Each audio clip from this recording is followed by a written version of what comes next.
Sweat drenched Lucila's body. She was panting from waking up out of a nightmare. Grabbing a towelette from her nightstand, she rubbed the sweat from her face and peered at the time.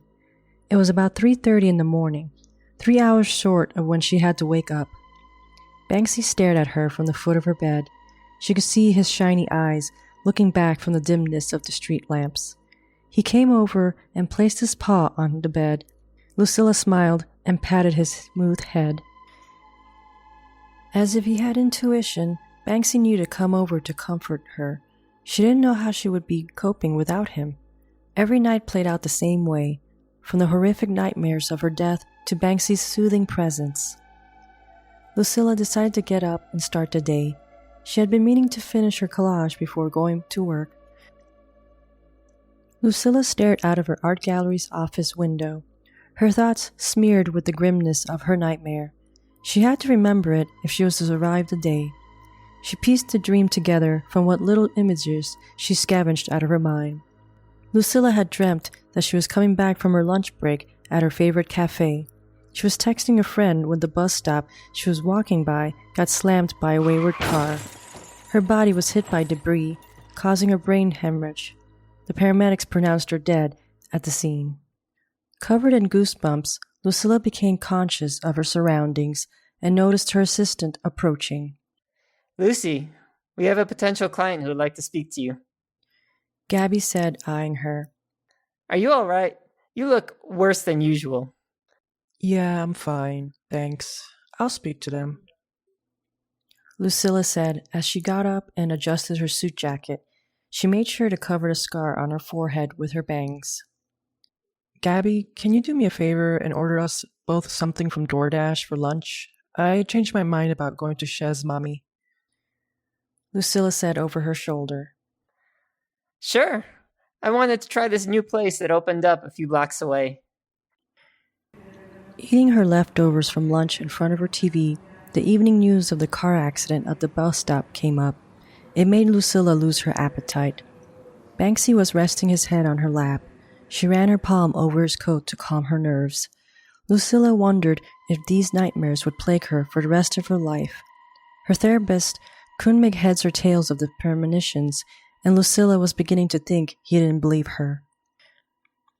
Ever since her car accident 2 months ago, her nights have been filled with terror, with the next day being worse than the nights. It didn't take her long to realize that she had to save herself each day. Initially, she had near misses or luck, as she would like to believe. She also had to contend with migraines, severe head-splitting pain that kept her sometimes from doing anything. Her head felt like there was one coming on now. She decided to take her medication and go to bed. Lucila dreaded going to sleep, yet she had to know what to expect the next day. The end of the week brought a flurry of activity for Lucila's art gallery.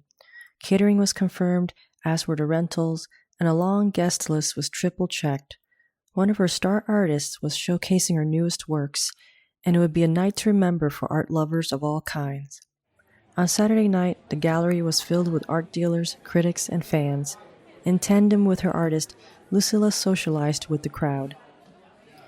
Growing exhausted after a few hours of entertaining, she headed to a corner of the gallery to relax and came across a figure standing in front of a large painting that she had made a couple of years ago.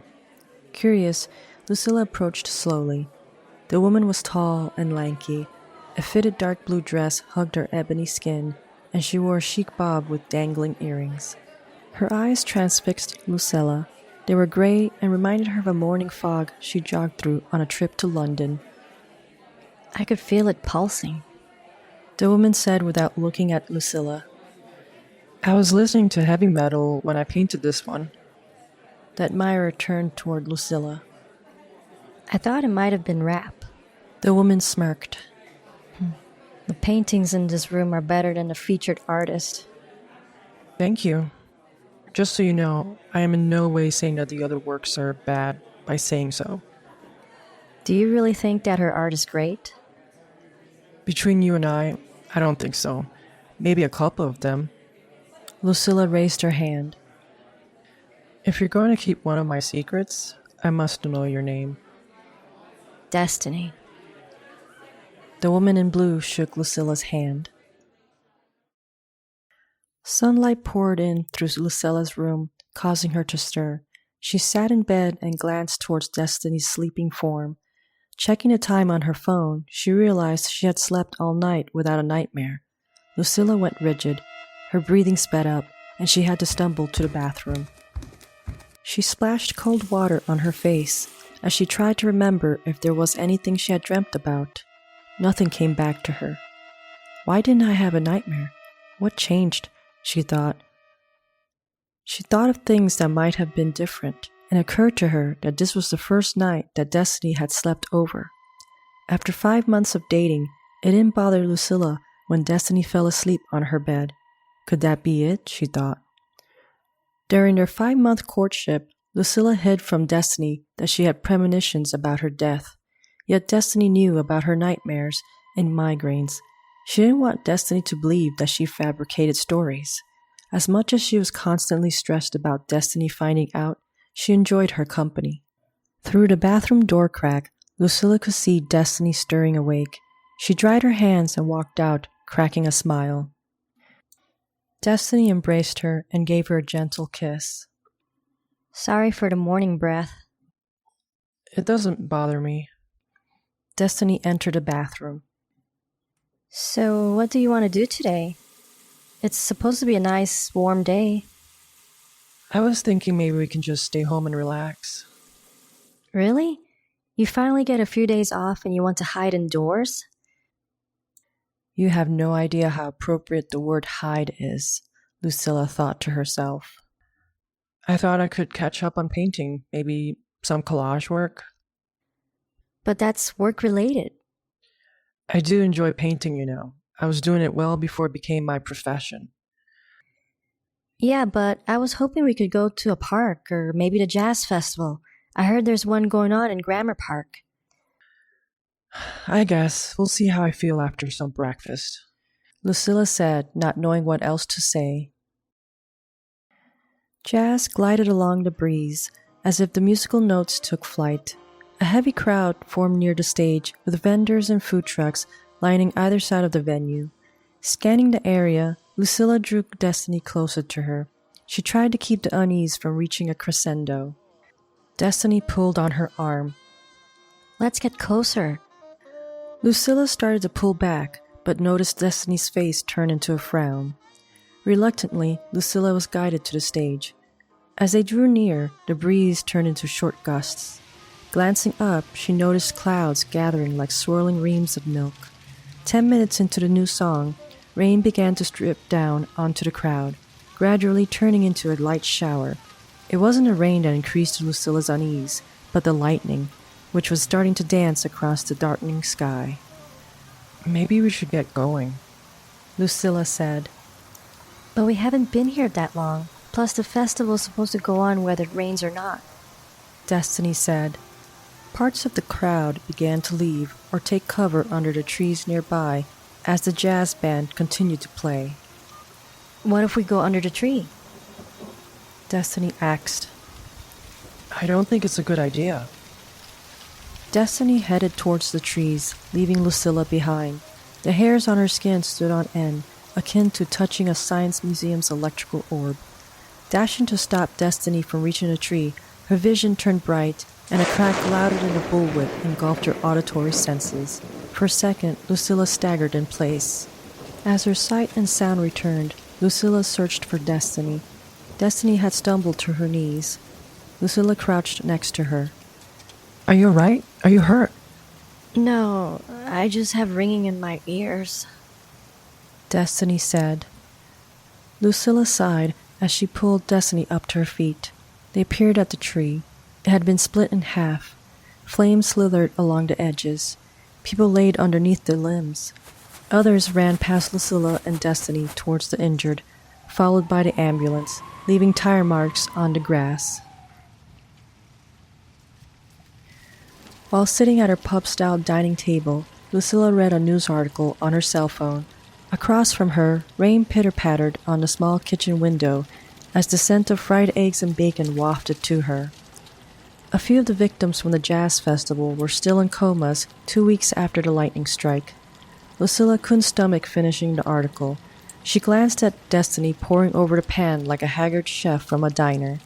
It was also 2 weeks since Lucilla had a dream, and her life had gotten reclusive. Lucilla feared what she had to do. With an unhealthy portion of eggs and bacon on her plate, Lucilla grabbed her fork and then placed it down. Desi, I have something to say. Destiny had a bit of food in her mouth, and she nodded. I don't know where to begin. Well, the beginning is a good start. That's what my dad used to say. Lucilla rubbed her neck. Desi, I think we should stop seeing each other. Destiny lowered her eyes.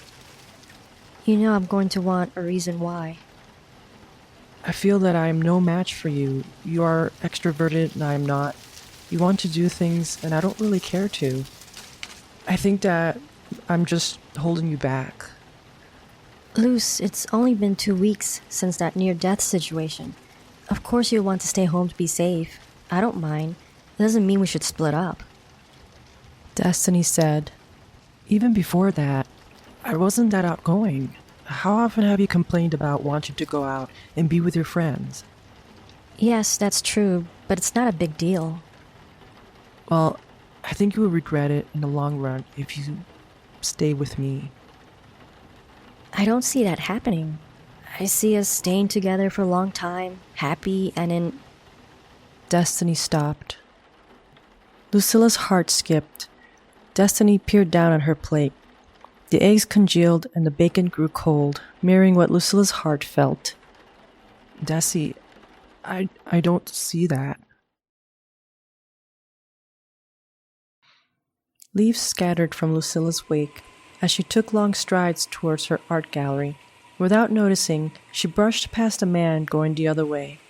It jostled her mind from the details of her dream. Since breaking up with Destiny a month ago, the nightmares returned instantly. Her daily routine was newly ingrained, and she threw herself into her work. Lucilla was about to grab the door to her gallery when she felt eyes on her. She turned to look. Destiny was standing on the other side of the street. Her frame was wrapped in a coat, and her bob was longer. Time seemed to slow down as they both took a step forward. A smile spread across Destiny's face, and Lucilla couldn't help but do the same. Destiny began to cross the street, and that's when Lucilla remembered the dream. She struggled to recall because she was seeing it from the sidelines. The figure crossing and getting hit by a car wasn't her. Without hesitating, Lucilla ran with her arms stretched out. Destiny's expression changed from joy to fear as she glanced to the right. The screech of tires drew near as Lucilla used all her momentum to push Destiny back onto the sidewalk. Lucilla was airborne as she tumbled across the hood of the car. The sight of Destiny's smile disappearing forever. Thank you for listening to the Chillingly Bizarre podcast. For bonus content, check out jdw.com. This was episode 18 titled Cheating Death, and it was written by JDW. The episode was narrated by JDW. Gabby was voiced by George W. Lucilla and Destiny were voiced by JDW.